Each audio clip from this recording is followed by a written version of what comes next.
Finally, it gives me great pleasure now to introduce our guest of honor, Mr. Giorgio. He's had a truly distinguished career. He graduated with a double first degree in engineering from Cambridge University in 1976. Later, in 1983, he went to Harvard Business School, graduating with an MBA with high distinction, Baker Scholar.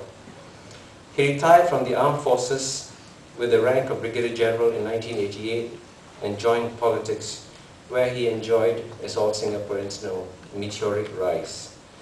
He became a minister in 1990 at the age of 36, and since then he has served in many different ministries, including Information and the Arts, Health, Trade Industry, and Ministry of Foreign Affairs, where I had the pleasure of working with him personally.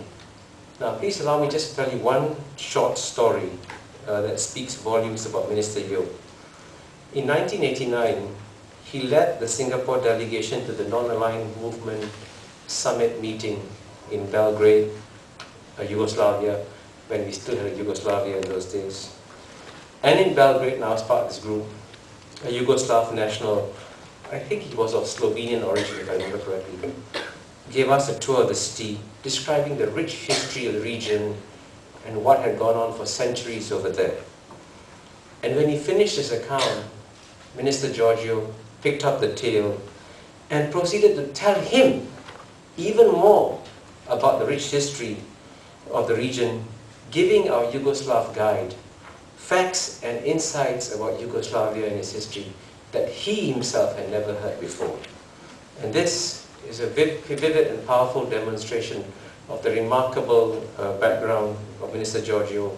And this is why we're very privileged today to have him here with us to declare open our conference. And with this, I'd like to welcome you, Minister Yeo, to deliver your opening address. Thank you.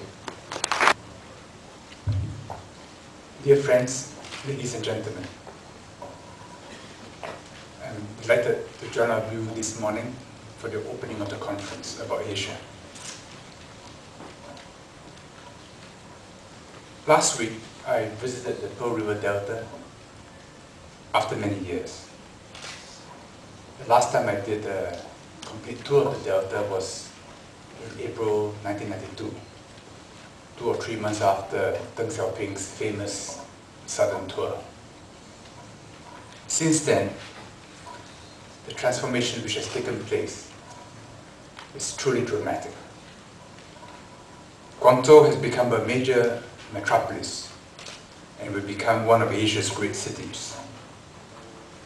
Near the beach at Humen, where the Qing Commissioner Lin Zexi destroyed opium belonging to the British East India Company, which led to the Opium War in 1840-41. A beautiful new bridge now connects Nansha on the right bank with Dongguan on the left bank. And the whole area has become one large urban conurbation. From there I went to Shenzhen. And Shenzhen is no longer just a jungle of skyscrapers.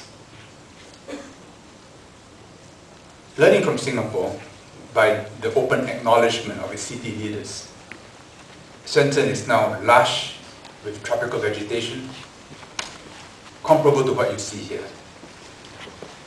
A few months ago, the mayor was here with a large delegation, and they studied many facets of what we do in Singapore in public policy and visited our mangrove reserve at Sungai Buloh. And I have no doubt that they will do better than us in many areas, including the conservation of their wetlands. And this new Chinese city has become an attractive living habitat. From Shenzhen, I crossed over by ferry to Macau, which has grown so remarkably. It has already overtaken Las Vegas last year in terms of gambling revenues. And in 10 years, it will be much larger than Las Vegas. Sheldon Adelson of Sands is building 20,000 hotel rooms in Macau. His first casino on the mainland, Rough and Ready, was such a hit, the cost was recovered in 9 months. And at the Venetian, which has 3,000 suites, I was told that the market value of the retail area alone will cover the cost of the entire development. So the rooms and the casino, that's all gravy.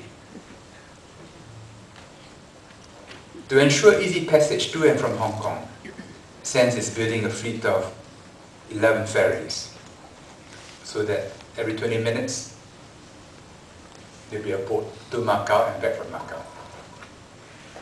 And there's a plan to build a long bridge linking Hong Kong to both Shenzhen and Macau. And in Hong Kong, the economy is revving away, fueled by the tourism flow from China. And a friend told me that one watch shop ran out of Rolex watches. The Pearl River Delta is a major growth pole in Asia, and it is but one of many. Further north, the Yangtze Delta is an even larger phenomenon than the Pearl River Delta, and will probably become the greatest center of economic activity in the entire world. Further north, the Bohai Gulf, from Dalian, the Liaodong Peninsula, sweeping round down to Shandong, is abuzz with development. And further inland, Chongqing, Chengdu, Xi'an are all exploding. And it's not only China. Vietnam's trot has become a canter.